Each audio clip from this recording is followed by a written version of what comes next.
Trebuie să pleci. Hei!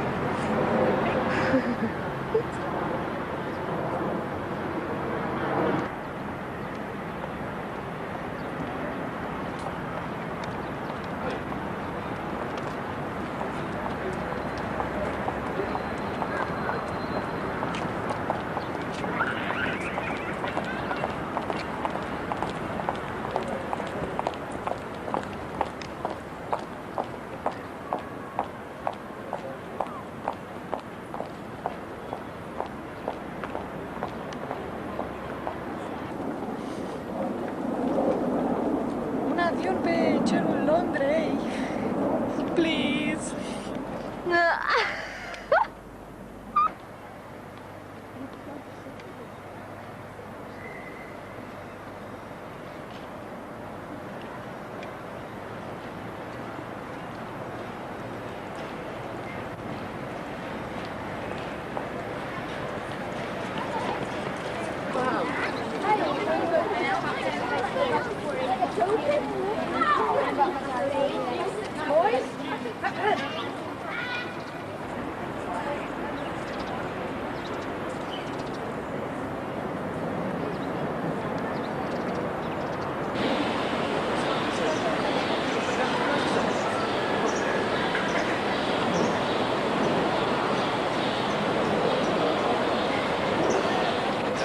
Du-te încolo, în jos.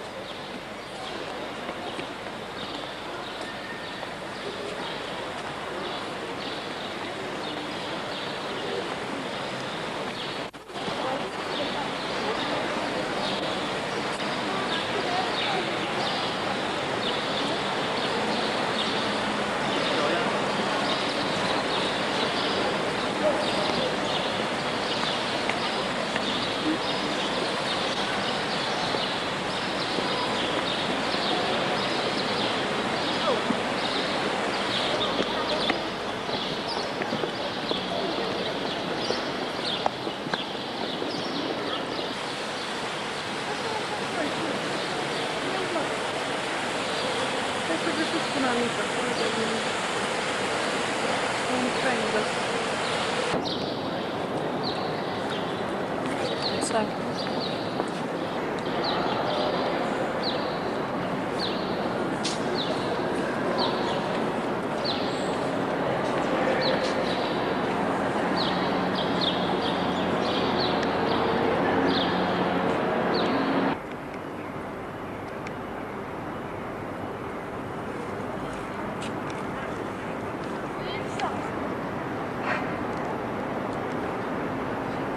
Mergem?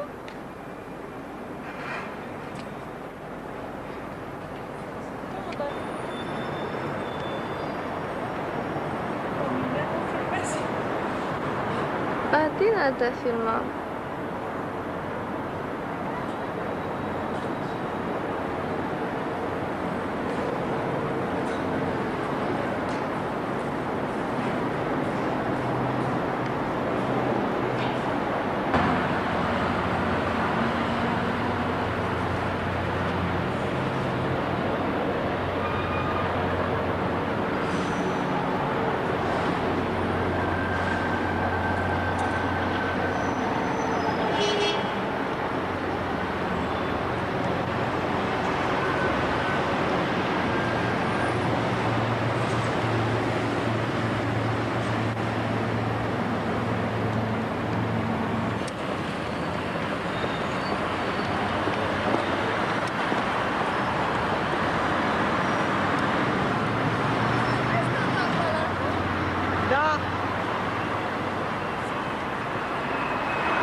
con l'amor.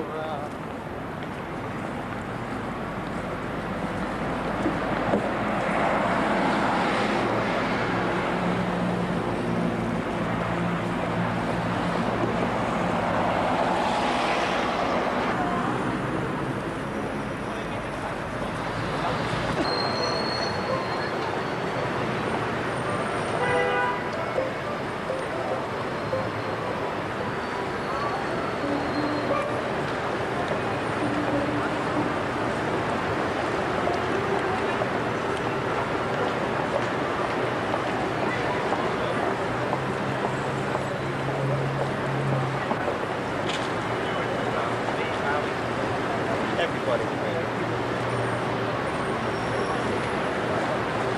Si là con la piazza.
Și mai sus, unde sunt statuile alea.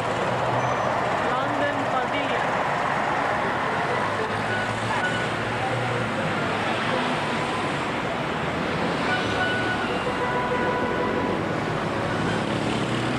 Vezi că vine? Oricum eu susut.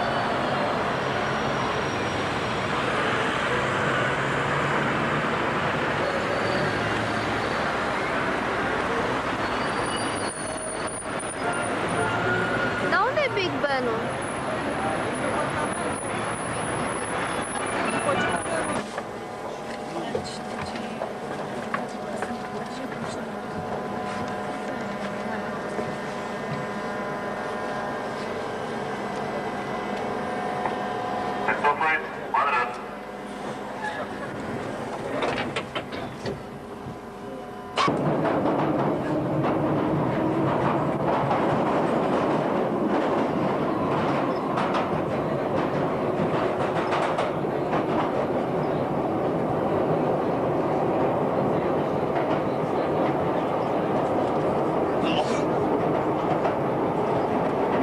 Unde să merg?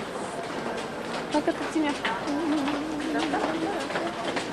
Asta te țin calță de șoftă.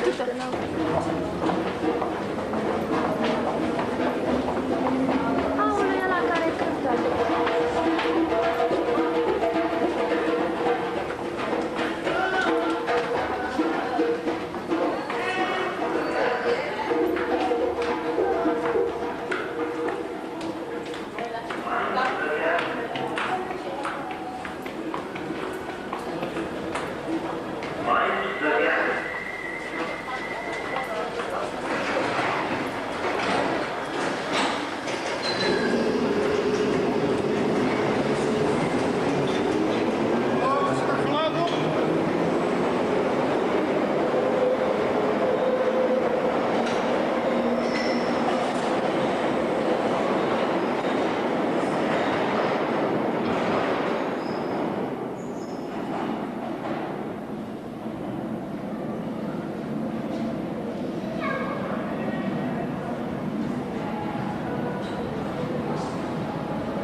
luat o lebădă cu părul blond. De la țiganii noștri.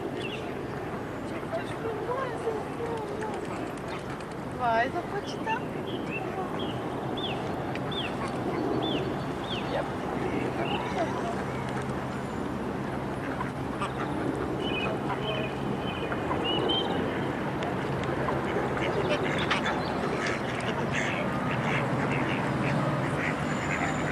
Doar nu mă pozez cu camera la ochi.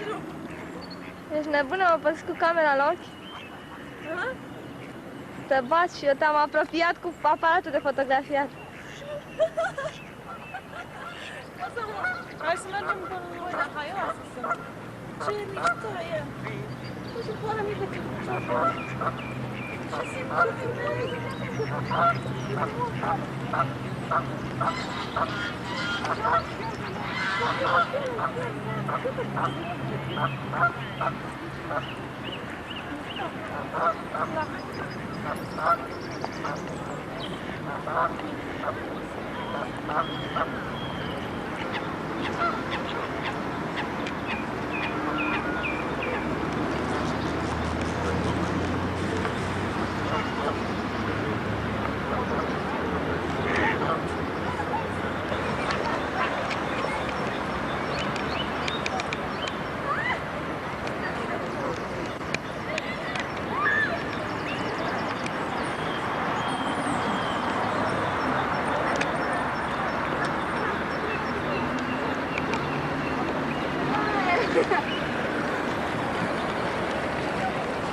Lift the things up and bring them back.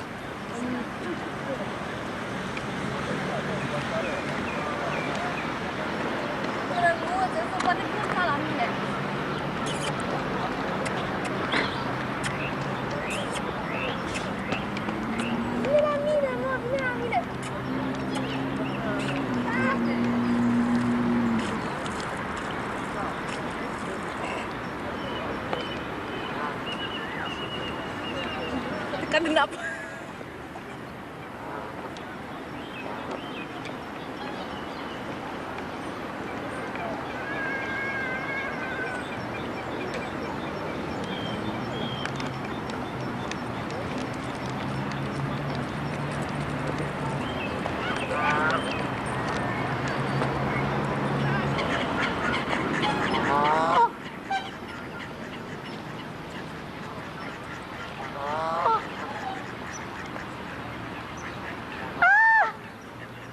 Avem la tine, mă!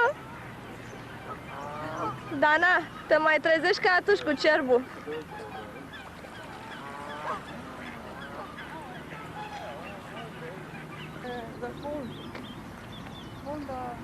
You could stay here without kids and I could go back to work. Muzeul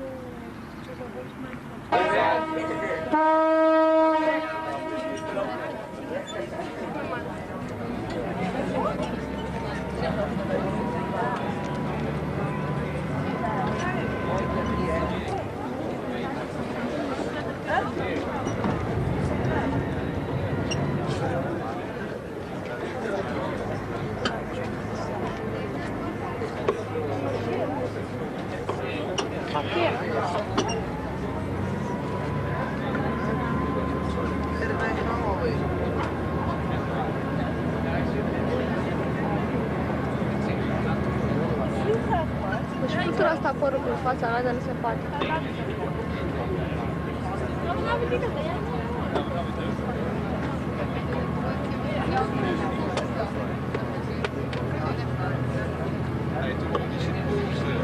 It's called the Louisiana.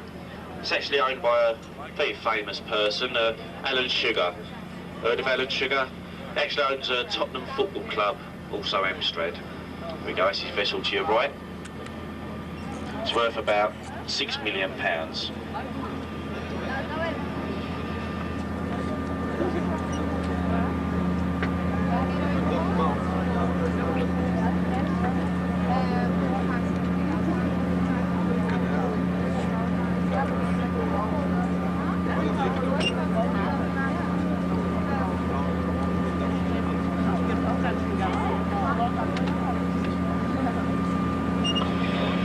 up ahead there to your right-hand side, you'll see the entrance to St Saviour's dockhead of Bermondsey. And it's down that dock entrance where Charles Dickens. If you look to the left-hand side of the entrance, balcony down where John Cleves was strung off the balcony, stark naked by his ankles. But if you did miss it, don't worry, because it wasn't a big thing.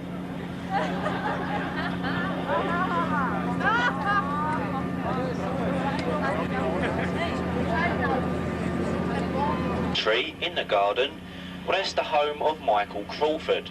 Now, he's famously known as starring in Phantom of the Opera, locally known as Frank Spencer in Some Mothers Do Have 'Em.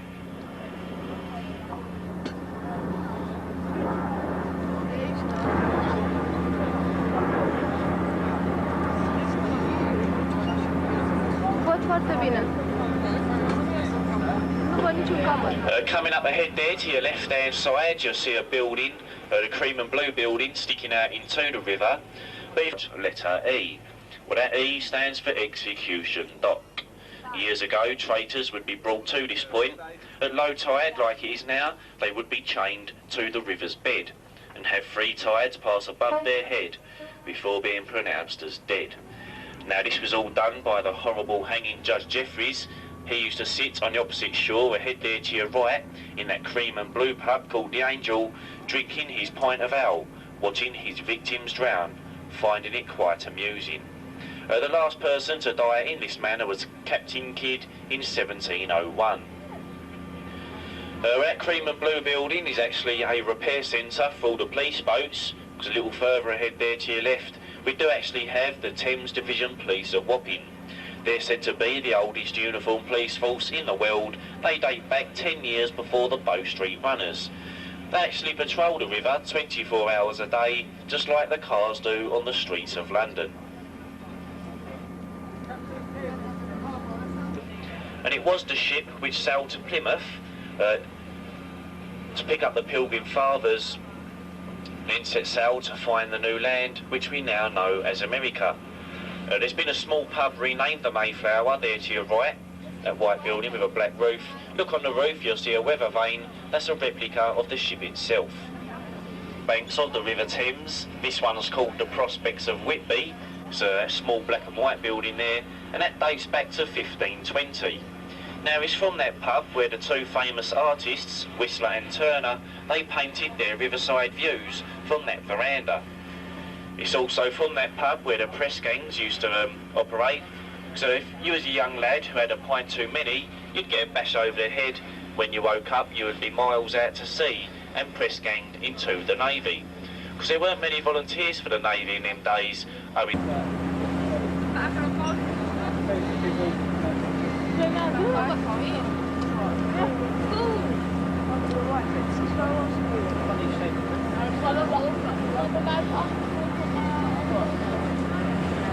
Built on the site of Free Trade Wharf. Now, Free Trade Wharf got its name years ago, dating back to the Great Plague of London, when the only ships that would travel up the Thames to deliver goods was the Dutch ships. All the other countries were afraid of travelling up the Thames in fear of catching the plague, and it's up for sale for around £2.5 million. And for that you do get an underheated soil-back garden and a 40-seated cinema. Directly there to your left-hand side, you see the entrance to the Regent's Dock, the name Cuckold's Point. You'll see the red marker sticking out of the water. Now, it said it got its name Cuckold's Point years ago when a man named William and had their wives ducked in the Thames. It was said when William died, he died a very rich man. Well, over there to your left-hand side, you'll see the United Kingdom's largest working project. This is Project Canary Wharf. You can see it in Europe, standing 850 feet tall. It does have 50 floors, was going to have 51, but that's just another story. Well, the original owners of this complex taken over by the banks. They do say when that complex is finally completed, it could employ up to 250,000 people. That's a corruption of 3 words tied in town, Teddington. Now, it's actually one of the cleanest commercial rivers in Europe. It may look dirty and muddy. That's because it is dirty and muddy. It's because it's a natural fast-flowing river. Now, we have 2 tides a day. It comes in and as far downriver as a place called Gravesend. hence his end of all graves. Coming up a little further ahead there to your right hand side, you'll see two identical brown brick buildings. Well, they're the remains of the old depth of this building to your right hand side. It has actually been built on the site of the old live cattle market, because years ago all the old sailing ships would sail to this point, collect some live cattle. It's bigger than any other ship built. In fact, it was so big they had to launch it sideways. When they'd done so, it caused such a tidal wave that it did actually drown 6 spectators watching on the opposite shore. Now there to your right, but what we're going to do, we're going to take her just past Greenwich Pier, turn the vessel round to give it the best vista for Wren as trial domes to the one on St Paul's Cathedral. Coming into view shortly in the middle of them buildings, you'll see a square cream house, but this is called the Queen's House. It was originally built for the Queen Anne of Denmark. She unfortunately died before the building was completed. Since then, the Queen's never lived in the building. 5 to 1 every day. That red ball, see the red ball on top of the building on the pole, actually rises to the top of that pole. Dead at 1 o'clock, it drops to the bottom, giving us our Greenwich Mean Time. It's time now. Got another couple of minutes before the ball drops. What we do is just wait here so you can see it. Do you want to see the ball drop? Yeah, they want to see it drop. Yeah, we just wait here. It's actually gone halfway up at the moment.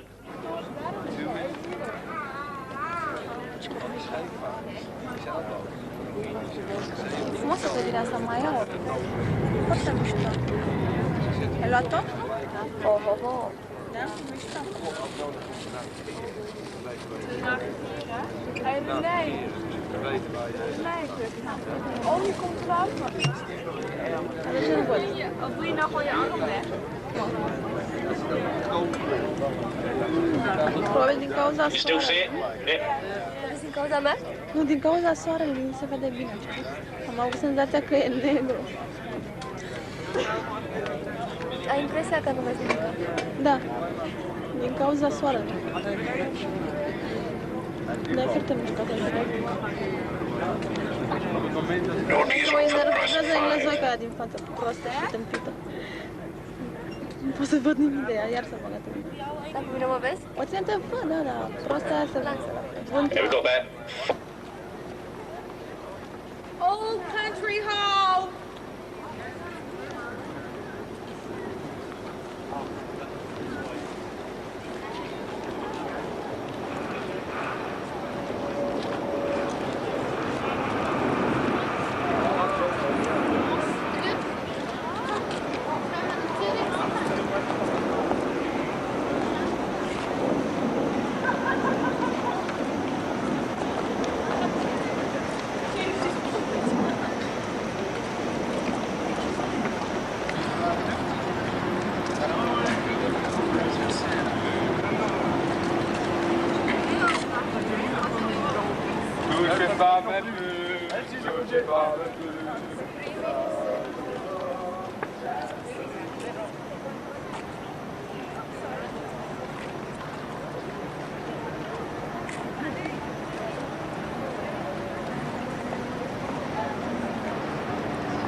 Uite, s-a întunecat. De ce a fost clădirea Parlamentului și Big Ben-ul, nu?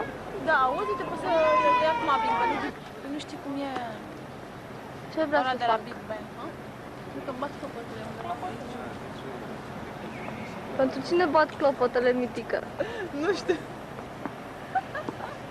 Ai de capul meu, ce Big Ben. Nu poți să vezi din cauza auzi și pe podul de acolo trebuie să vedem mișto să fie. Pe ăsta nu are, nu vezi la distanță. Hai să mergem la Parlament. Și mai filmăm din ce? Unde? Că i-am făcut poze. Asta nu-i clădirea Parlamentului, mă, din față, care am Nu mai e filmez? acolo. Dar asta ce din fața mea care știu? Thomas Hospital. Mai încolo.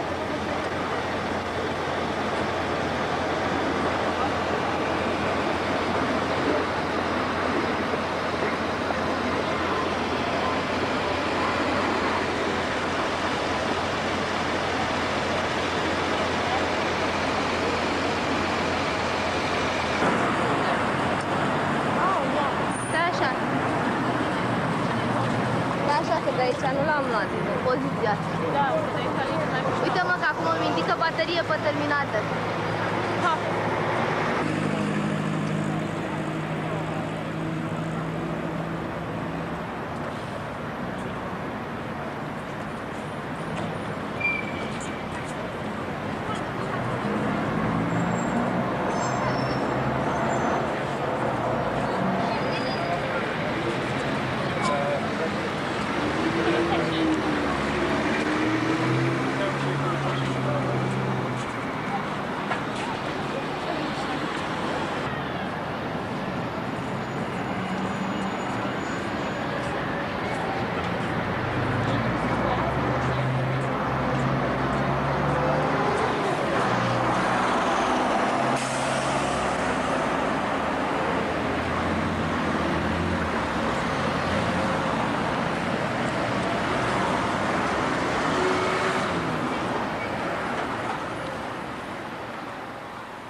Ce? Stai hotel, mă? Da. Cum hotel? Aici așa a zis, da. Ce face?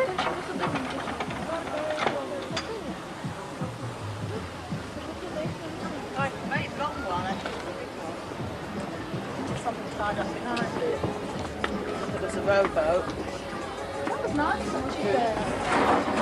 Unde e?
Dacă se umblăm aici. Parcul Alexandra și sus este o măgăoaie construită de regina Victoria, un fel de casă de cultură populară, care a ars în 88 și e numai parțial refăcut.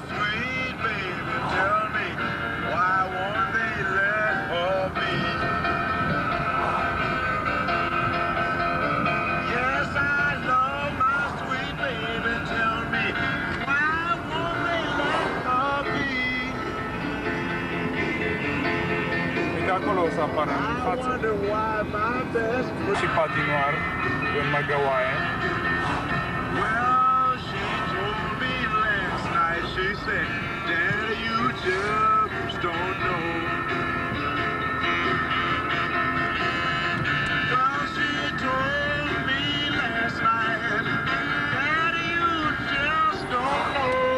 Hai să o luăm să o vedeți așa. Been acting lately, I think I'm gonna let you go. Palm Court este chiar cu palmier de înalt, știi?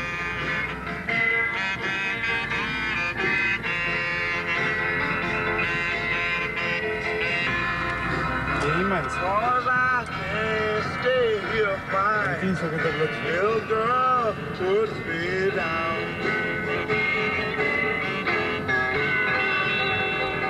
Deci aici aveți orașul, vezi? Uite City, uite până în nord-est.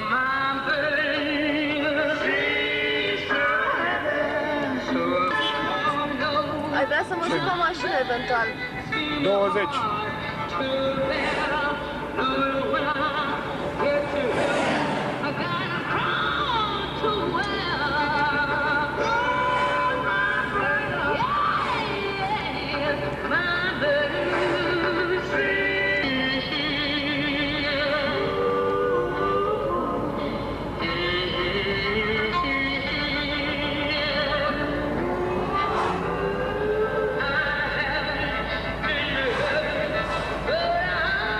Sunt bazine de nord în oraș,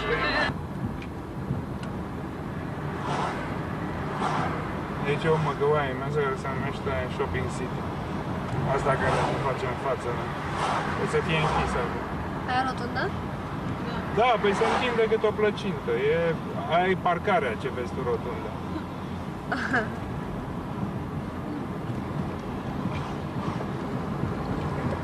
Se întinde încolo cât cuprinde.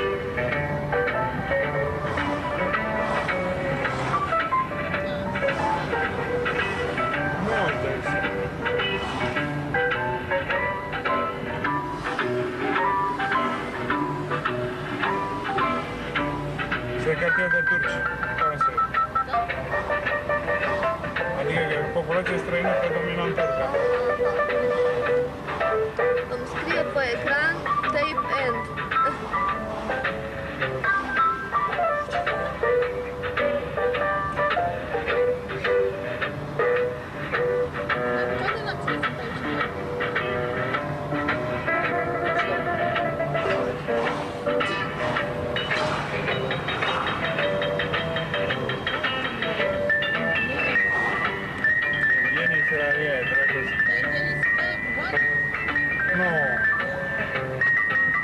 Javre, majoritatea. Foarte puțini sunt obsecați.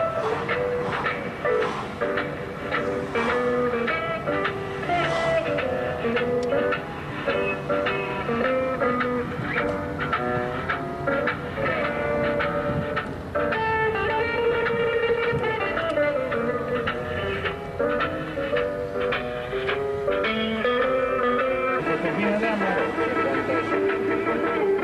Cred că pot lua și înainte.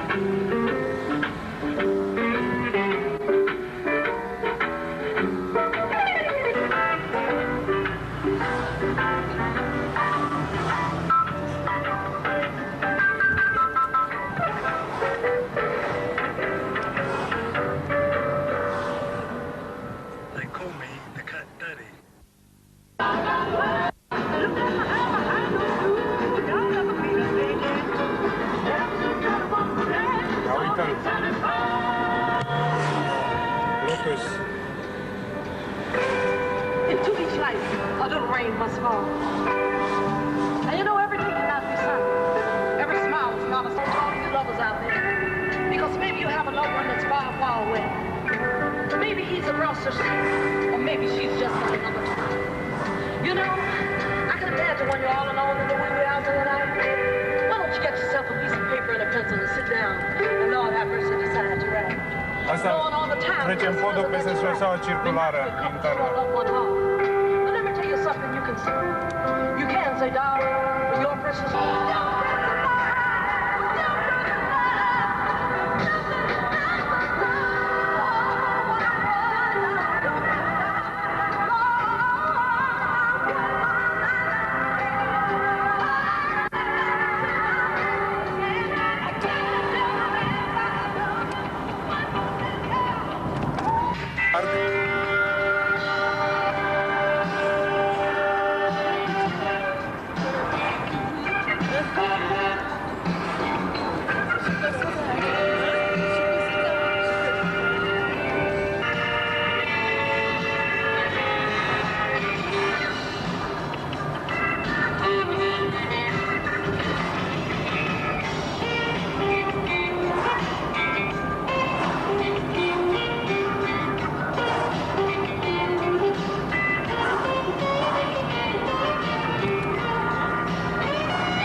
Interesant. Interesant.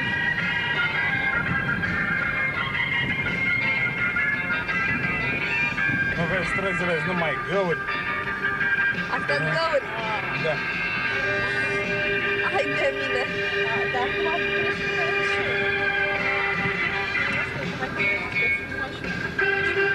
Da, într-adevăr, la noi nu sunt găuri, sunt guri de canal, așa arată. Pește, Very da. fine stuff too. From the Bedrock CD, Noble appears on a couple of tracks on the forthcoming Blues Band CD, which will be released in the autumn.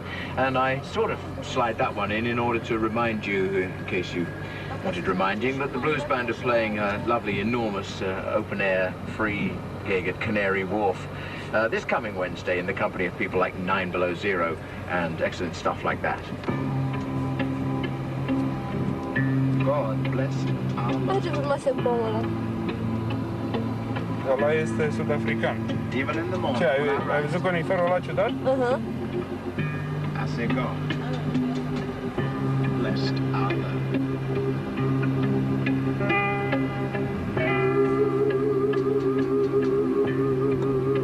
Cum îi spune cartierul? Whetstone.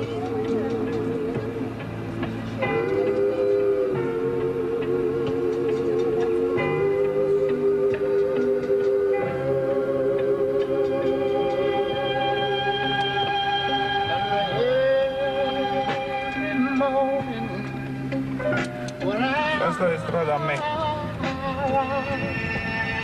Și asta, uite, deci aici la intrare, asta în bloc.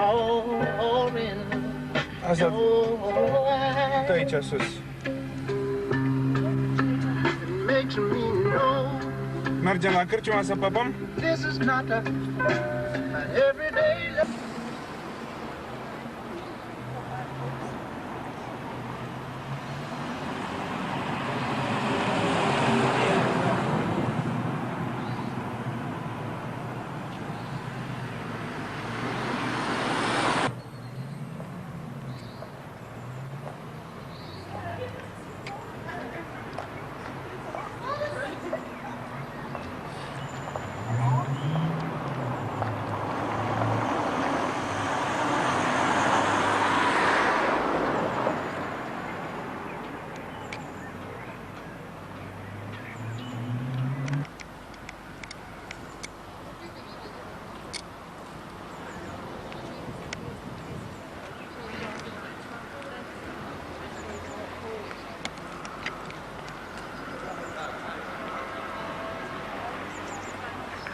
Nu strica banda, Simona,